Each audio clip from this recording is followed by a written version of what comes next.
We have some breaking news to bring you this hour. Canadian politician, human rights advocate and diplomat Stephen Lewis has died at the age of 88. Lewis rose to prominence as part of a political dynasty, taking the helm of Ontario's New Democrats in the 1970s, stepping onto the world stage a decade later with the United Nations as ambassador, and then becoming one of the leading figures to raise awareness about the AIDS epidemic in Africa. His death comes just days after his son, Avi Lewis, was elected leader of the federal NDP. The CBC's Catherine Cullen looks back at the life and times of Stephen Lewis.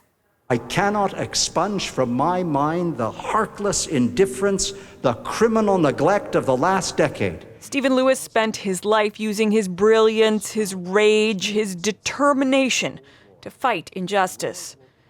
One of Canada's great orators, he was a lifelong democratic socialist, son of federal NDP leader David Lewis. His mother wanted him to be a concert pianist.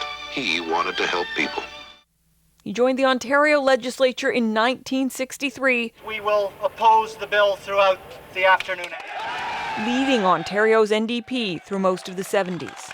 There was shock in 1984 when progressive conservative Brian Mulroney chose Lewis as ambassador to the United Nations. This is the most remarkable thing. I wonder if you weren't even more surprised about this appointment than we were.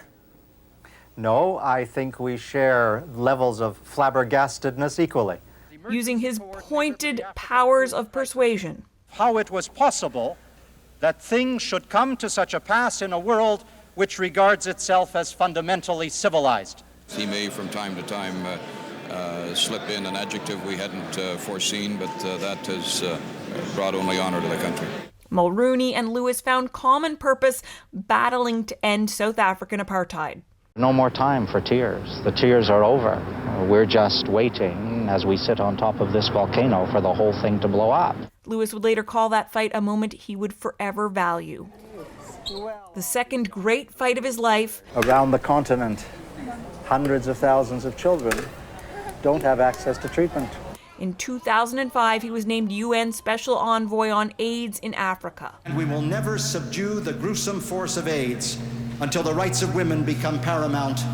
Insisting the world must do more, pained by injustices like the millions orphaned. You're speaking to a 5 or 6 or 7-year-old child, and this kid is weeping uncontrollably as they try to describe their life. Again, he called out global powers and, as he did throughout his life, demanded better of all of us. Can someone, anyone, please explain to me our contemporary balance of values?